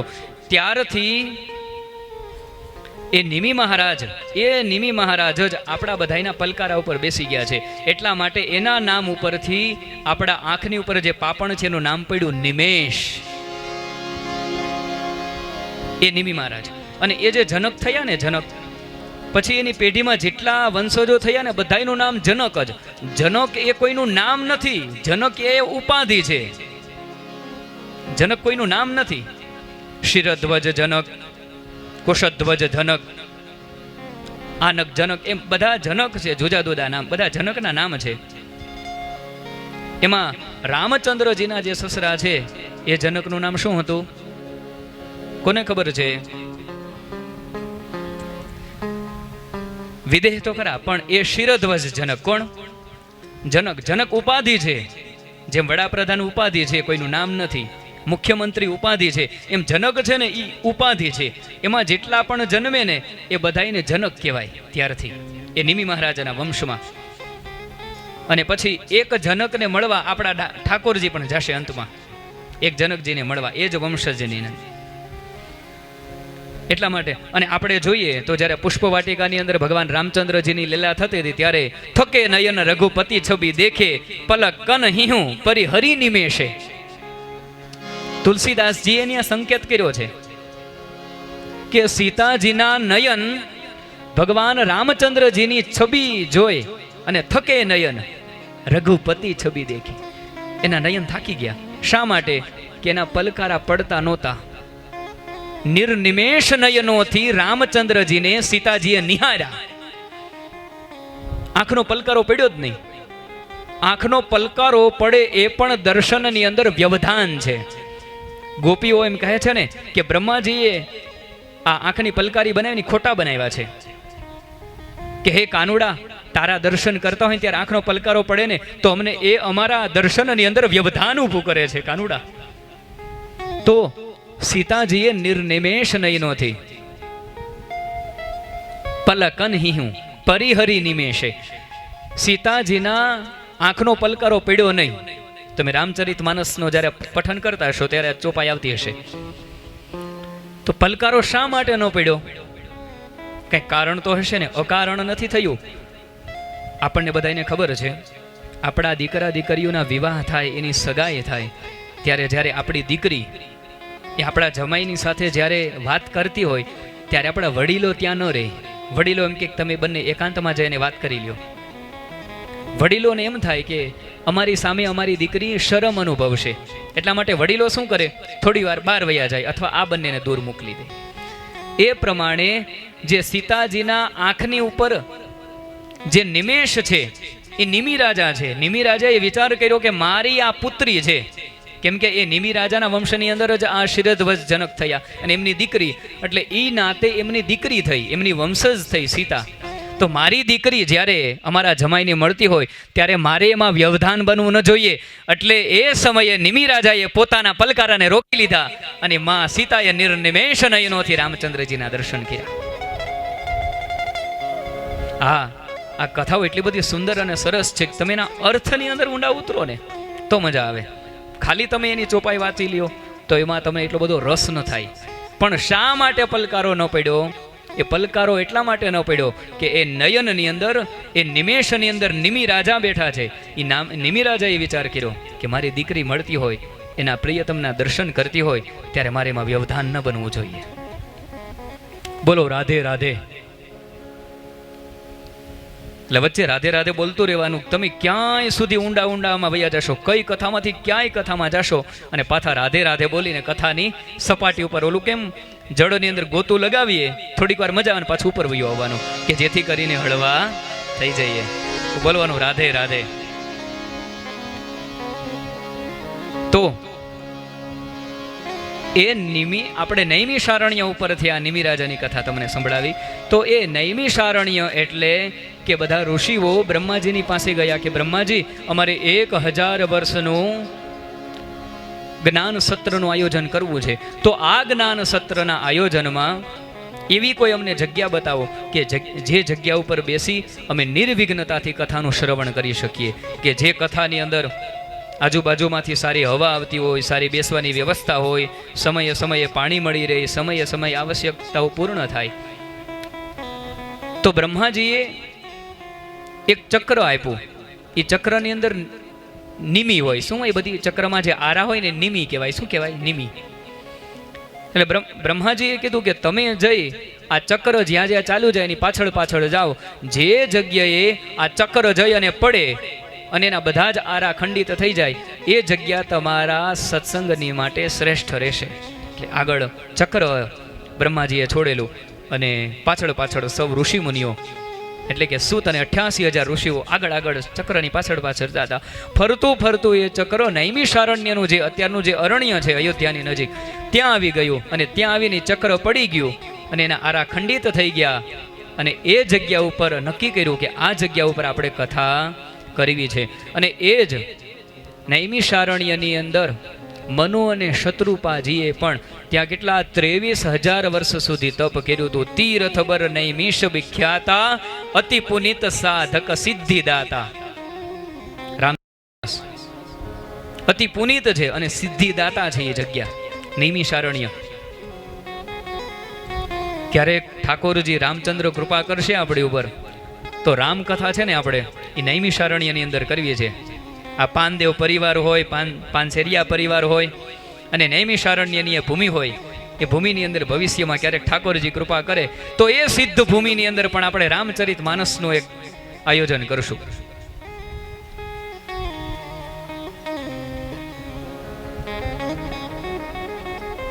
તો જે જગ્યાએ આંખ બંધ કરી અને બેસીએ કે તરત સમાધિ લાગી જાય એવું ક્ષેત્ર એટલે નૈમિષારણ્ય. અને પરમ પુનિત સિદ્ધિદાતા, એ સિદ્ધિની પ્રાપ્તિ કરાવવાવાળું ક્ષેત્ર છે. બધી જ જગ્યાએ જપ તપ કરો તો જલ્દી સિદ્ધ ન થઈ જાય. એમ તમે તમારા ઘરે બેસીને માળા કરો અને આ મઢીની અંદર આવીને બેસો માળા કરો. એ એવું લખેલું છે કે તીર્થક્ષેત્રની અંદર ભગવાનના સાનિધ્યમાં સ્યાત અનંતમ, એક નામ લ્યો પણ અહીંયા લ્યો ને આ મઢીમાં બેસીને તો ઈ એક નામનું ફળ અનંત થઈ જાય, તમે ગણી ન શકો.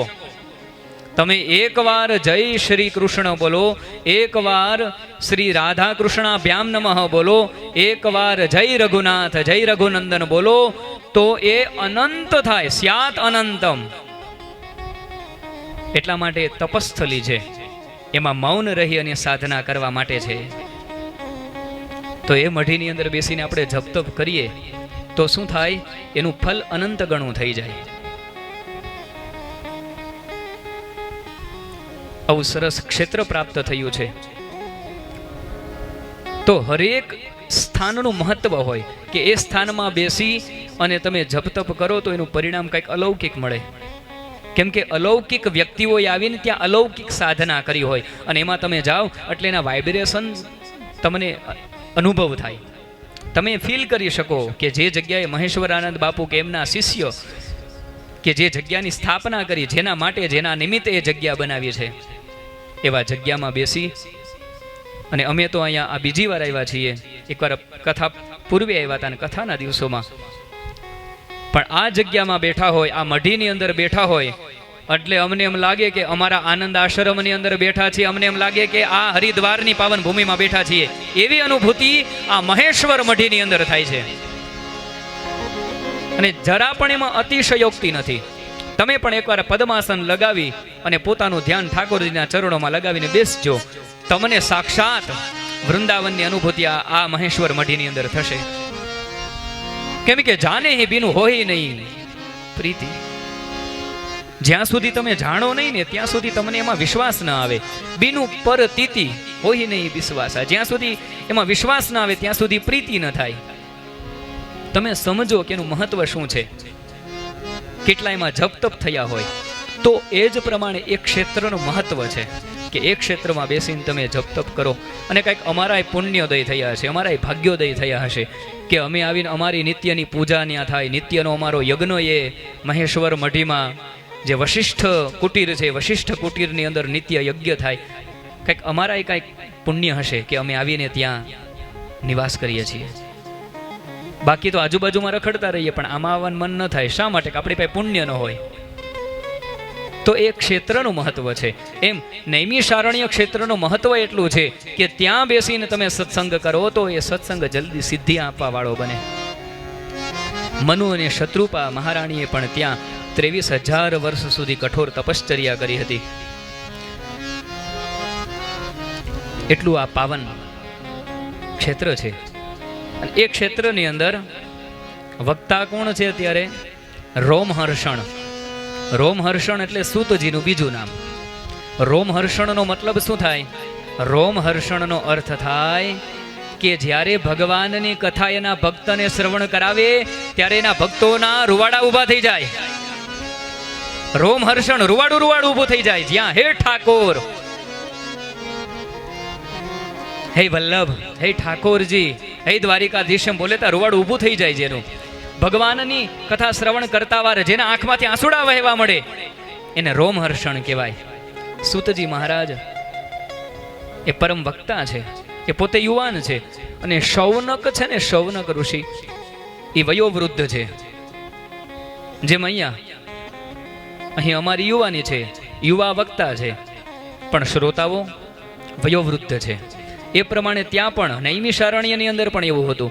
સૂતજીની ઉંમર બહુ નાની છે, પણ જે શ્રોતાઓ છે એ બહુ મોટી ઉંમરના હતા. શૌનકજી વયોવૃદ્ધ હતા. તો એ શ્રોતા વક્તાની કથા છે.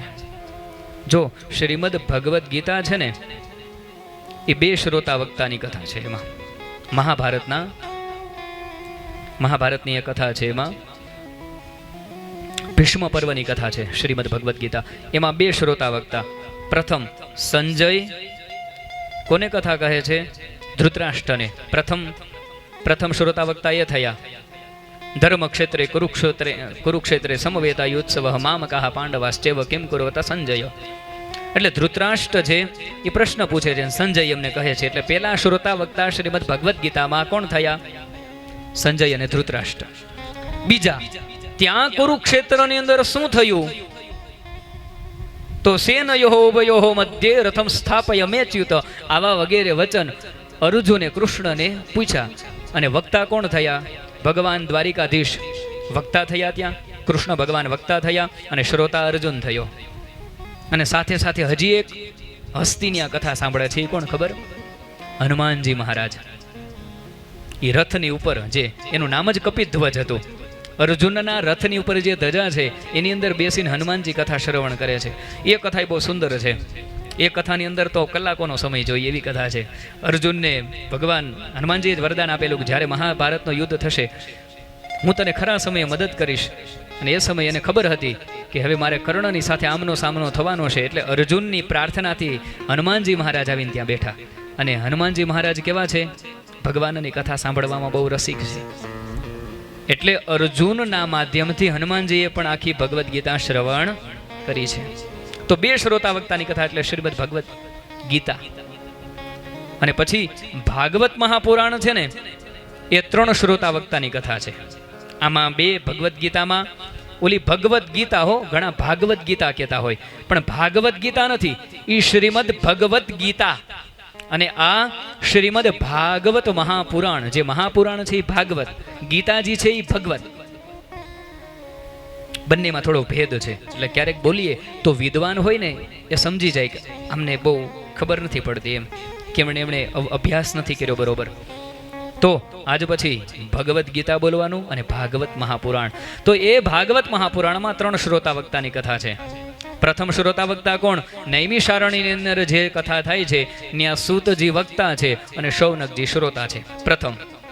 બીજા શ્રોતા વક્તા આગળ મૈત્રેયજી છે એ વક્તા બનશે અને વિદુરજી એમને પ્રશ્ન કરશે કે ભગવાને સ્વધામ ગમન કર્યું ત્યારે મારા માટે કાંઈ સંદેશો દેતા ગયા છે? આવો પ્રશ્ન કરશે મૈત્રેયજીને. એટલે મૈત્રેયજીની આ વક્તા થયા અને વિદુરજી શ્રોતા, એ બીજા. અને ત્રીજા, પરીક્ષિતને જેવો શાપ થયો એટલે તરત જ ગંગાના કિનારે આવીને બેસી જાય છે. અને ત્યાં ગંગાના તટ ઉપર શુકદેવજી મહારાજ આવીને વક્તાપદ સ્વીકારશે અને શ્રોતા બનશે પરીક્ષિત રાય. તો 3 શ્રોતા વક્તાની કથા એટલે શ્રીમદ ભાગવત મહાપુરાણ. પછી રામચરિત માનસ 4 શ્રોતા વક્તાની કથા છે. કેટલી? 4. શિવ અને પાર્વતી. પ્રથમ ભગવાન શિવ પાર્વતીજીને કથા કહે. બીજી કાકભૂષુંડીજી મહારાજ છે એ ગરુડજીને કથા કહે.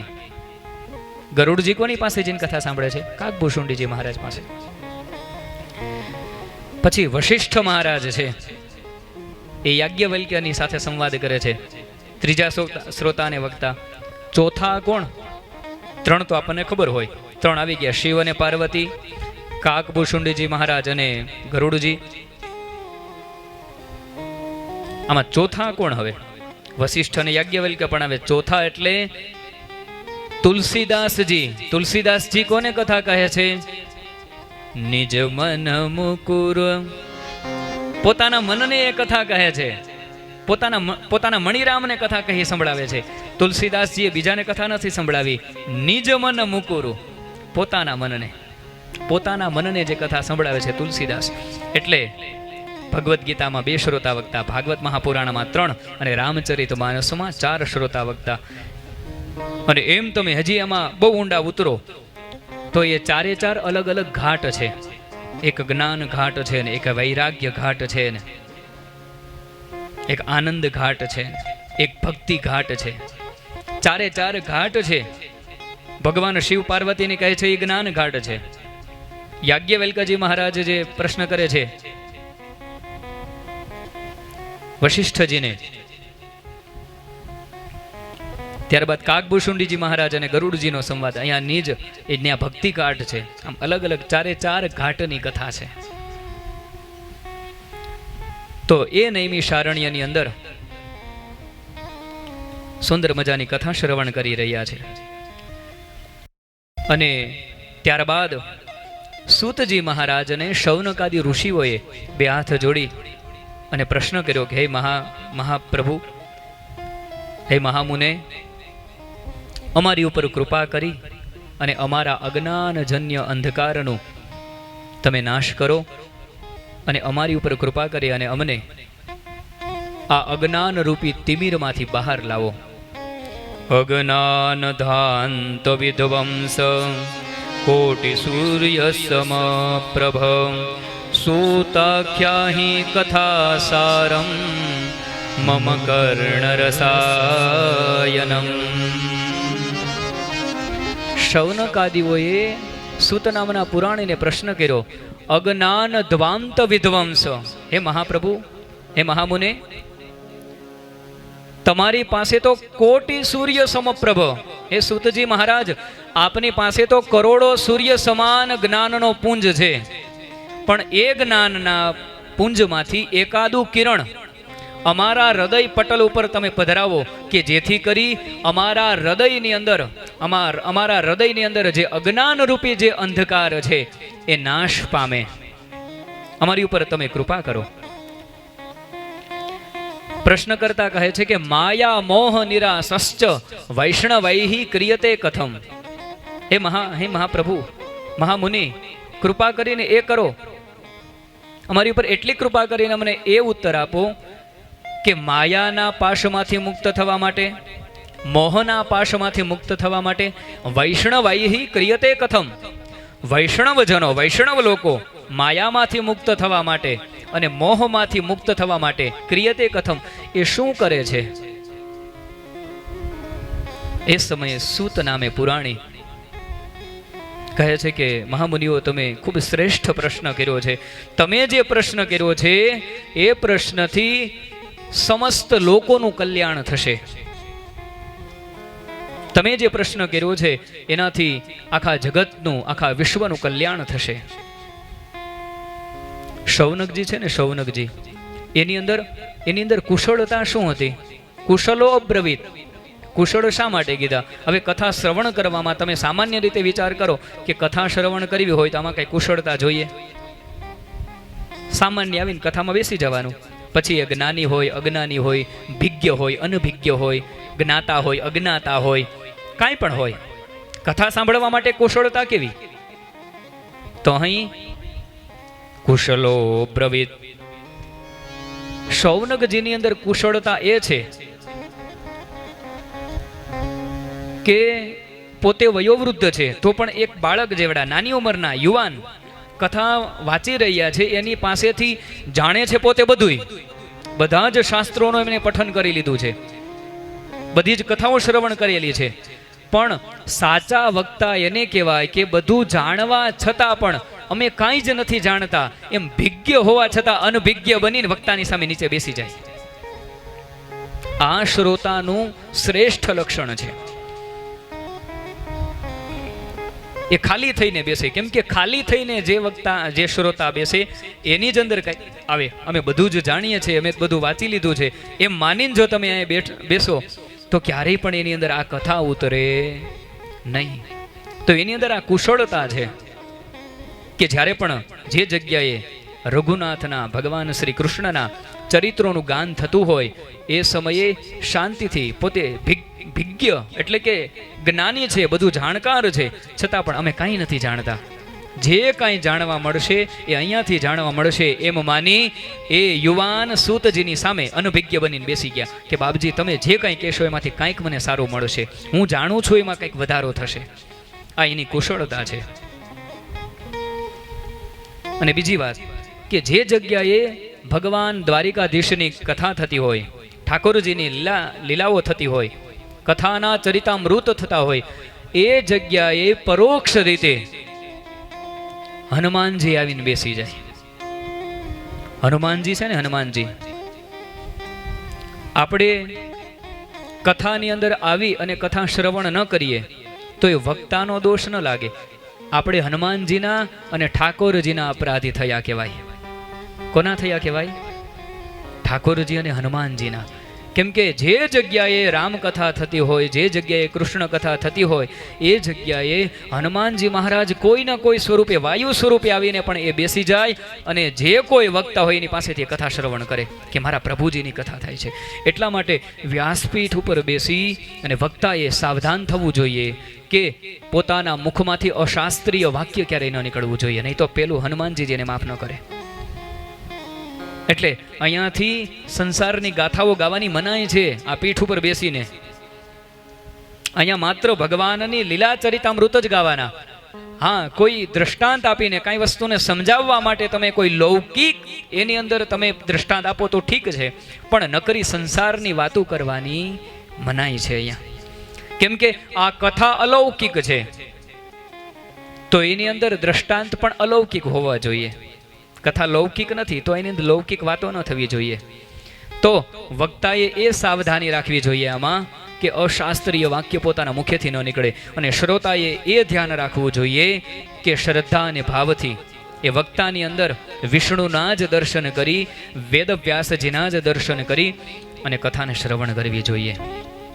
કેમ કે હનુમાનજી મહારાજ શું છે કે ખરેખર આ કથાનું મહત્વ શું છે એ હનુમાનજી મહારાજ સિવાય કોઈ ન જાણે.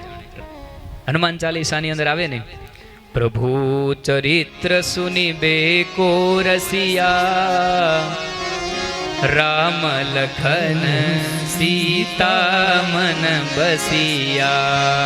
પ્રભુ ચરિત્ર સુને બેકો રસિયા, રામ લખન સીતા મન બસિયા. રામ લખન સીતા મન બસિયા.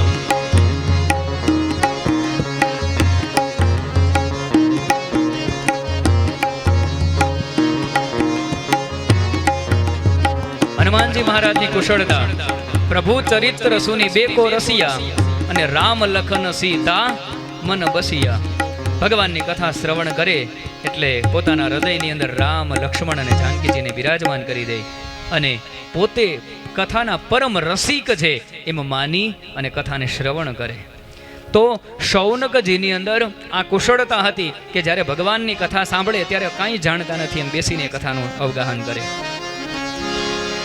ભાગવત કથા છે ને, ભાગવત કથા એના 2 દિવસ એવા છે કે તમે બહુ ધ્યાનથી સાંભળવી પડે. જો જરા પણ તમારાથી આમાં ચૂક થઈ જાય તો કથા તમારા મગજમાં બેસે જ નહીં, ઉતરે જ નહીં. ક્યાંથી કોનું શું થયું એ તમને ખબર જ ન પડે આમાં. તો અહીંયા કોણે પ્રશ્ન કર્યો? શૌનકાદિઓએ. કોને પ્રશ્ન કર્યો? સૂતજીને. સૂતજીને પ્રશ્ન કર્યો કે મહારાજ, વૈષ્ણવો છે માયામાંથી, મોહમાંથી મુક્ત થવા માટે શું કરે છે? અમારી ઉપર કૃપા કરી અને તમે અમને એ કહો. અને ત્યારે કીધું કે હે મહામુનિઓ, તમારા આ પ્રશ્નથી જગતનું કલ્યાણ થશે.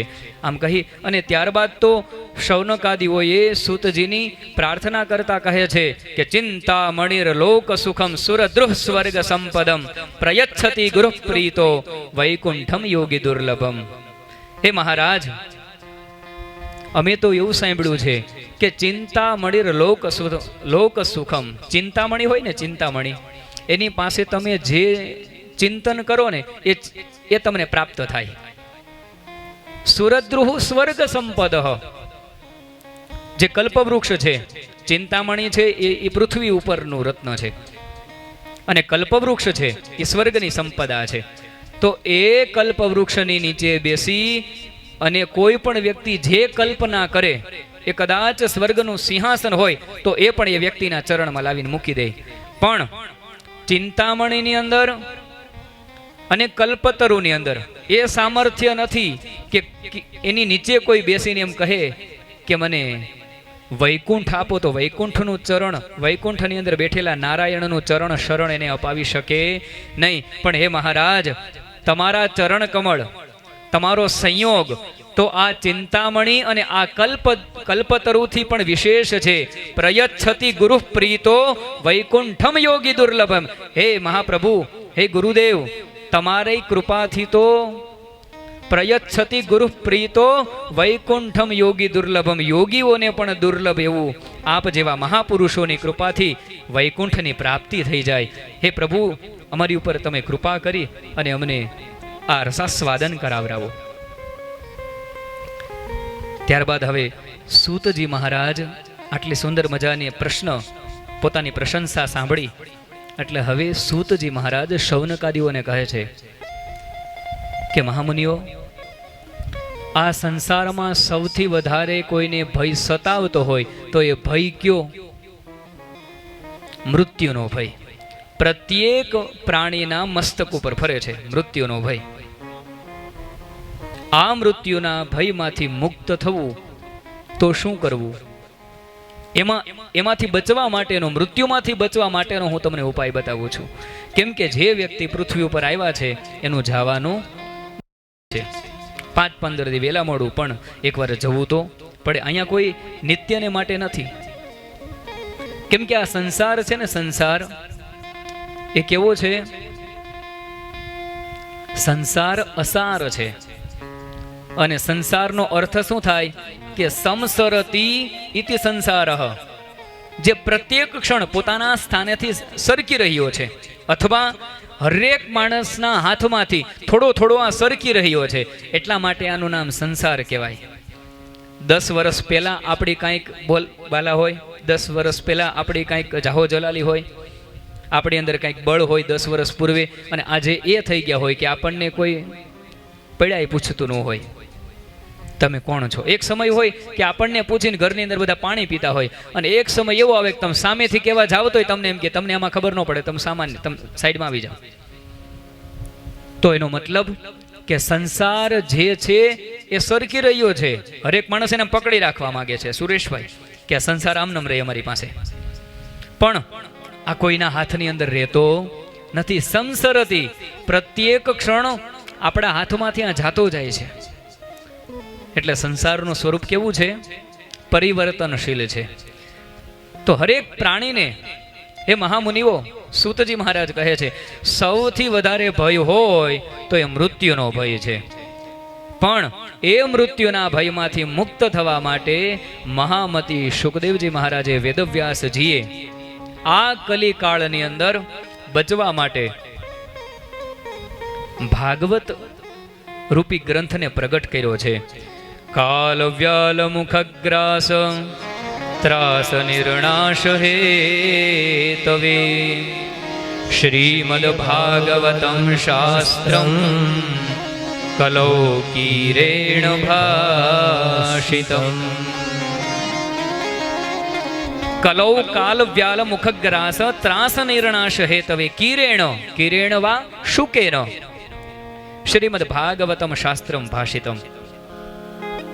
કળિયુગના પ્રાણીઓ ઉપર કૃપા કરવા માટે જ શુકદેવજી મહારાજે કલિકાળની અંદર આ ગ્રંથને પ્રગટ કર્યો છે કે તમે આ ગ્રંથના આશરામાં આવી જશો, આની નિશ્રામાં આવી જશો, આના આશરે આવી જશો એટલે તમે તમારા મૃત્યુના ભયથી મુક્ત થઈ જશો. અને આ ભાગવત કેવું છે? યદિ જન્માંતરે ભવેત પુણ્યમ તદા ભાગવતમ લભેત.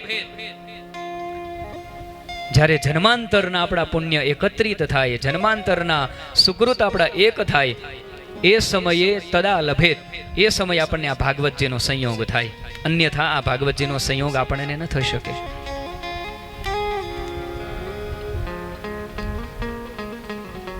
આ શુકાચાર્યજી મહારાજે, શુક આચાર્ય ઇતિ શુકાચાર્ય, શુકાચાર્યજી મહારાજે કળિયુગના પ્રાણીઓ પર અનુગ્રહ કરીને આ ભાગવત શાસ્ત્રને પ્રગટ કર્યું છે.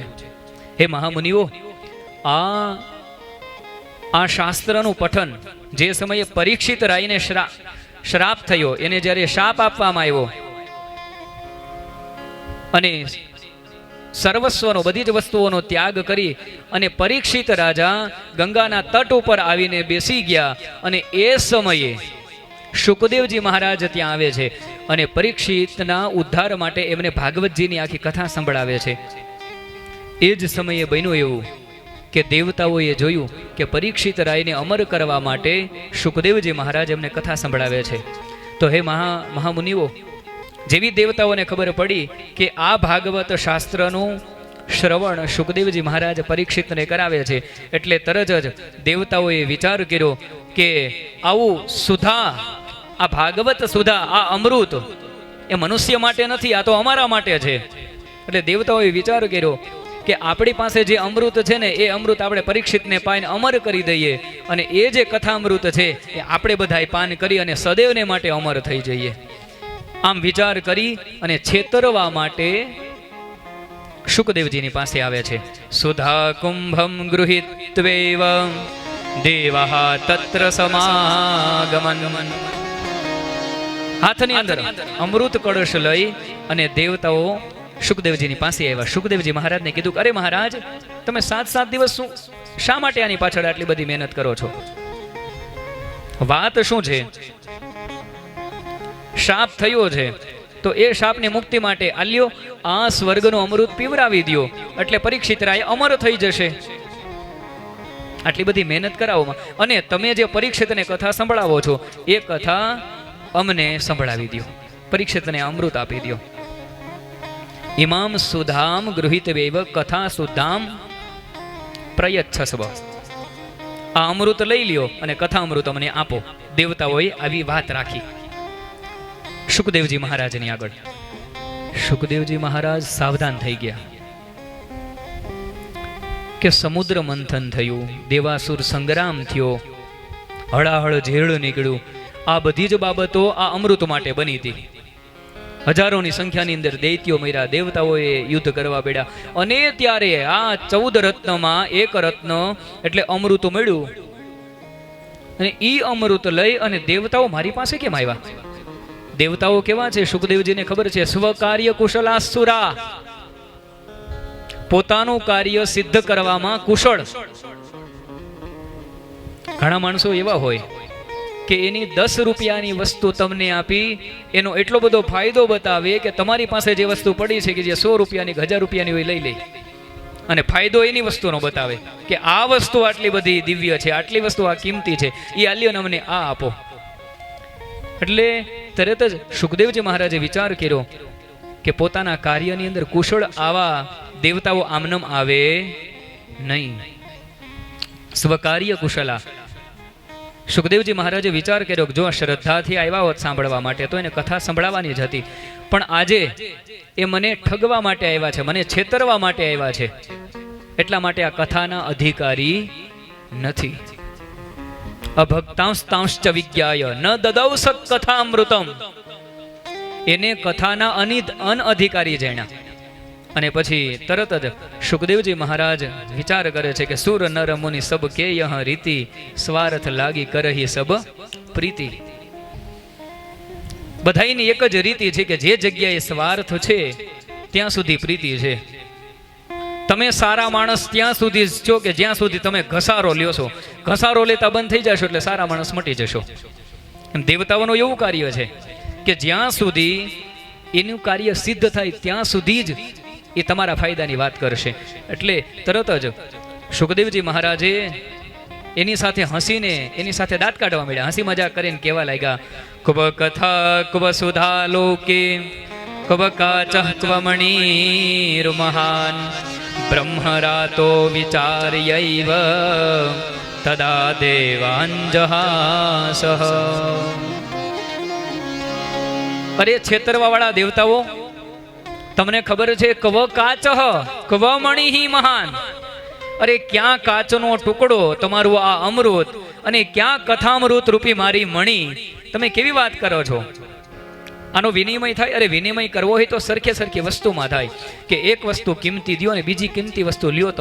તમે કાચોનો ટુકડો આપીને મારી પાસેથી આ મણી લેવા માંગો છો? આ તો ખરેખર ખોટું કહેવાય. તમારે વસ્તુ જો જોઈતી હોય તો એના જેટલી જ કિંમતી વસ્તુ તમારે આપવી જોઈએ. પણ શુકદેવજીએ વિચાર કર્યો કે મારે તો આ પાન કરાવવાની છે કથા. જેને પાન કરવું છે એને એકવાર પૂછી લઉં કે પરીક્ષિત, તારે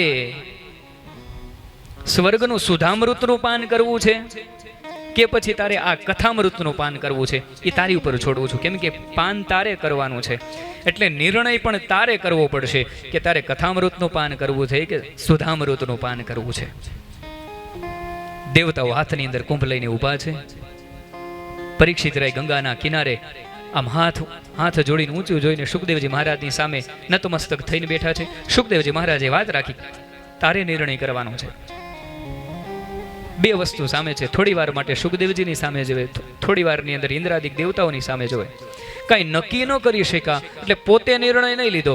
શુકદેવજી મહારાજને કીધું, મહારાજ મારી ઉપર કૃપા કરીને મને એ કહો કે સુધામૃત અને કથામૃત આ બંનેમાં તફાવત શું છે? આ બંનેમાં તફાવત શું છે? આની અંદર ગુણવત્તા શું છે? કયા કયા ગુણો છે આની અંદર? એ વિશે થોડું મને સમજાવો. હું તો રાજા, મને ખબર નથી. એટલે હવે શુકદેવજી મહારાજે પણ દેવતા ઊભા છે એટલે સુધામૃતનું પણ કાંઈ ખોટું ન બોલાય અને કથામૃતનું પણ ખોટું ન બોલાય. જે વાત હતી એ ન્યાય કરી અને વાત કરી. પેલું કીધું કે જે કોઈ કથામૃતનું પાન કરે છે એ દિવ્ય જીવી બને છે. કથામૃત પાન કરવાથી તમારું જીવન દિવ્ય બનશે અને સુધામૃતનું તમે જો પાન કરશો તો એનાથી તમે દીર્ઘજીવી બનશો. દીર્ઘજીવી એટલે આનાથી તમે લાંબુ જીવશો અને આનાથી તમે દિવ્યતાથી જીવન જીવશો. બીજું શુકદેવજી મહારાજ કહે કે જે સુધામૃત છે ને એ પક્ષપાતી છે અને કથામૃત છે એ કોઈની સાથે પક્ષપાત નથી કરતો. અમૃત છે એ જેણે પૃથ્વી ઉપર પુણ્ય કર્મ કર્યા હોય સ્વર્ગમાં જાય એને જ સ્વર્ગનું અમૃત આપવામાં આવે છે, બીજા કોઈને દેતા નથી. પણ પરીક્ષિત રાય આ કથામૃત ગમે એવો પાપી આત્મા હોય, દુષ્ટાત્મા હોય, નષ્ટાત્મા હોય, ભ્રષ્ટાત્મા હોય, દુરાચારી હોય, ગમે એવો ભ્રષ્ટ થયેલો માણસ હોય એ આવીને કથા શ્રવણ કરે એટલે આ કોઈનું પક્ષપાત નથી કરતો. બધાને સમકક્ષ જોઈ અને આ અમૃતનું પાન કરી શકાય છે. આ પક્ષપાતી છે, આ નિરપક્ષપાતી છે, આ નિરપેક્ષ છે. ત્રીજું કે જે સ્વર્ગનું જે અમૃત છે એ અમૃતનું પાન કરવાથી પુણ્યાપહમ સ્વર્ગનું અમૃત પીવાથી પુણ્યનો નાશ થાય છે અને કથામૃતનું પાન કરવાથી પાપનો નાશ થાય છે. કેમ ખબર પડે? ગીતાજીમાં કહે છે કે ક્ષીણે પુણ્ય મર્ત્ય લોકે વિશંતિ. જીવાત્માએ જે પુણ્ય કર્મ કર્યા હોય એ પુણ્ય કર્મના પ્રભાવથી, યજ્ઞથી, જપથી, પારાયણથી જે પુણ્ય ભેગું થાય એનાથી સ્વર્ગમાં રહેવા મળે. પણ તમે જે પૃથ્વી ઉપર પુણ્ય કર્યા છે એ પુણ્ય લઈને તમે સ્વર્ગમાં ગયા તો સ્વર્ગની અંદર ત્યાં સુધી જ રહેશો તમે કે જ્યાં સુધી તમારી પાસે પૃથ્વી ઉપર કરેલા પુણ્ય છે. શ્રી કૃષ્ણ શરણમ મમ, શ્રી કૃષ્ણ શરણમ મમ અષ્ટાક્ષરી મંત્ર બોલ્યા હોય, ગુરુ મંત્ર બોલ્યા હોય, એ જે કોઈ મંત્રનો તમે પાઠ કર્યો હશે એનું જે પુણ્ય હશે એ પુણ્યના પ્રભાવથી તમે સ્વર્ગમાં રહેશો અને બેલેન્સ તમે વાપરશો. તમારું રિચાર્જ પૂરું થઈ જશે એટલે તરત તમને મેસેજ આવી જશે કે તમારું રિચાર્જ 3 દિવસમાં પૂરું થાય છે, જલ્દી રિચાર્જ કરી લેજો. અને એ રિચાર્જ કરવા માટે પૃથ્વી ઉપર મોકલી દેશે પાછા. એટલે ક્ષીણે પુણ્ય શું કરે છે? મર્ત્ય લોકે વિશંતિ. મર્ત્ય એટલે પૃથ્વી લોકો ઉપર, એટલે ઉપરથી નીચે નાખશે. અને કથા કેવી છે? ગોપી ગીતની અંદર ગોપીઓ કહે છે તવ કથામૃતમ તપ્ત જીવનમ કવિભીરીડિતમ કલ્મષાપહમ. ગોપીઓ કહે છે ભગવાનને કે તવ કથામૃતમ તપ્ત જીવનમ કવિભિઃ ઈડિતમ કલ્મષાપહમ. અરે પરીક્ષિત રાય, સુખદેવજી મહારાજ કહે છે કે પરીક્ષિત, જે સ્વર્ગનું અમૃત છે એ પુણ્યાપહમ, એ પુણ્યનો ક્ષય કરે છે, અને આ કથામૃત છે એ મનુષ્યના પાપોનો નાશ કરે છે. આવું દિવ્ય છે. એક ઉપરથી નીચે મોકલે છે અને કથામૃત નીચેથી વૈકુંઠ તરફ પ્રયચ્છતિ. વૈકુંઠમ યોગી દુર્લભમ. યોગીઓને પણ દુર્લભ એવું વૈકુંઠનું દાન આ કથામૃત કરે છે. પરીક્ષિત રાય, સુધામૃત છે એ અમરત્વ આપશે અને કથામૃત છે એ અભયત્વ આપશે. અમરત્વ એટલે કે લાંબુ જીવન આપશે, પણ એકવાર મૃત્યુ પામવું પડશે. પણ જે કથાનું અમૃત છે, આ પાન તમે કરશો તો તમને મૃત્યુનો ભય સતાવશે નહીં. તમે મૃત્યુની ઉપર વિજય મેળવી લેશો. પછી તમને મૃત્યુ તમારું મહોત્સવ બની જશે. મૃત્યુને મહોત્સવ બનાવવાની કથા એટલે ભાગવત કથા. કેમ કેમ જીવવું ને એ રામાયણ શીખવે, પણ કેમ મરવું ને એ ભાગવત કથા શીખવે આપણને. મરણ ધર્મા જીવાત્માને કેમ જીવવું એના માટેની કથા એટલે ભાગવત કથા. એક તમને શુદ્ધ કરશે, પણ બીજી તમને પવિત્ર કરશે. ભાગવત કથાથી તમે પવિત્ર બનશો અને કથામૃતથી તમે શુદ્ધ થશો. તો શુદ્ધતા કરતા પવિત્રતા શ્રેષ્ઠ છે, એ ખબર છે ને? પવિત્રતામાં અને શુદ્ધતામાં શું ફેર હોય? કે પાશ્ચાત્ય જે સંસ્કૃતિ છે, યુરોપના દેશો, એની અંદર તમે રસોડા જો તો એકદમ ક્લીન હોય, પણ જ્યારે એની અંદર રસોઈ થતી હોય તો એની અંદર ન ખાવાનું રંધાતું હોય. એટલે એને પવિત્ર ન કહેવાય. એને સાફ કરીને એકદમ વ્હાઈટ માર્બલ નાખેલા હોય, એની અંદર બધું આમ શુદ્ધ તમને દેખાય, પણ એ પવિત્ર નથી.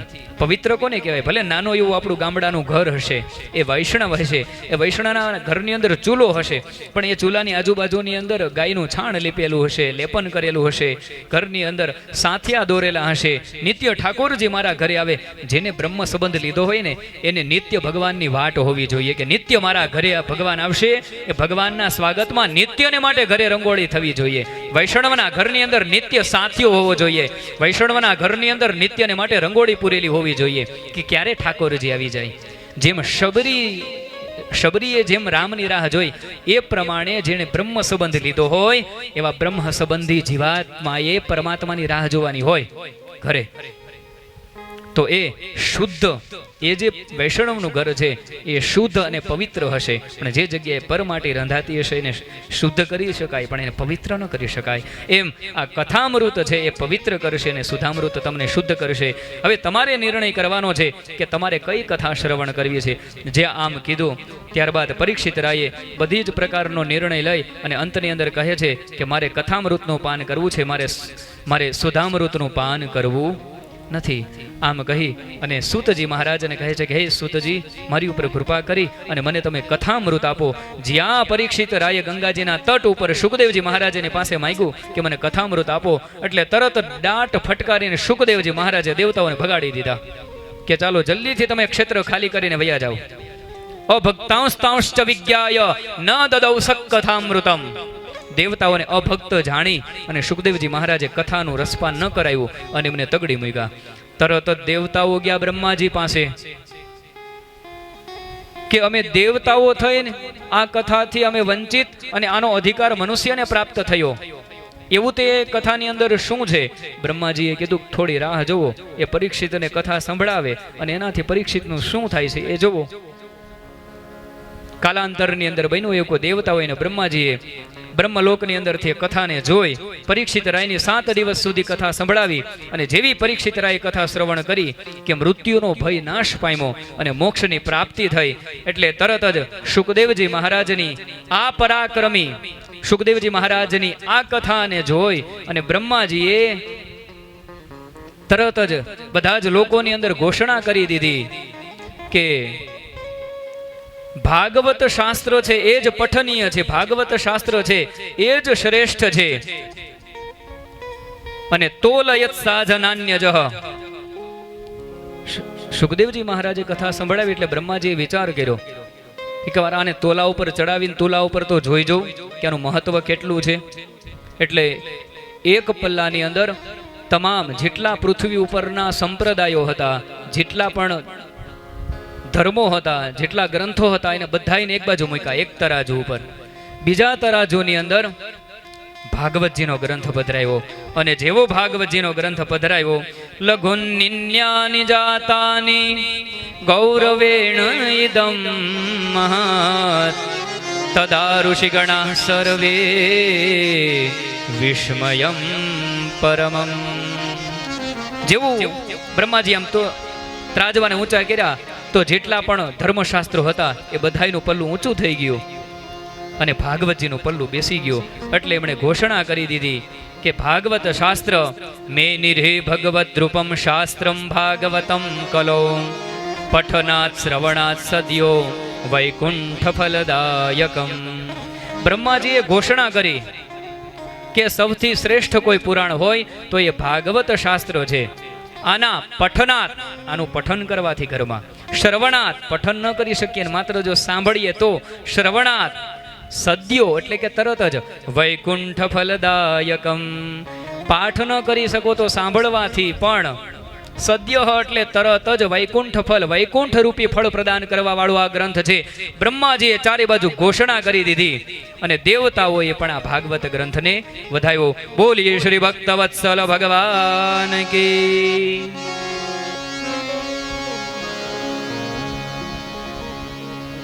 દેવતાઓએ જ્યારે આ ચમત્કાર જોયો ત્યારે બ્રહ્માજીએ વિચાર કર્યો કે આ કથા સર્વથી શ્રેષ્ઠ છે અને હવે એ કથાનો વિસ્તાર કેમ થયો, આ કથા 7 દિવસમાં જ કેમ સાંભળવાની, 7 દિવસમાં સાંભળવાની પરંપરા ક્યાંથી પડી, સૌ પ્રથમ આ કથા પૃથ્વી ઉપર કોને કીધી, આ વગેરે ચર્ચા આપણે કથાના દ્વિતીય સત્રની અંદર એટલે કે 3:30 થી 6:30 ના સમય આપણે કરીશું. અત્યારે આ કથાને અહીં આપણે વિરામ આપીએ. આવો હરિનામ સંકીર્તનની સાથે કથાના પ્રથમ સત્રને વિરામ. શ્રીમન્નારાયણ નારાયણ નારાયણ, શ્રીમન્નારાયણ નારાયણ નારાયણ, શ્રીમન્નારાયણ નારાયણ નારાયણ, શ્રીમન્નારાયણ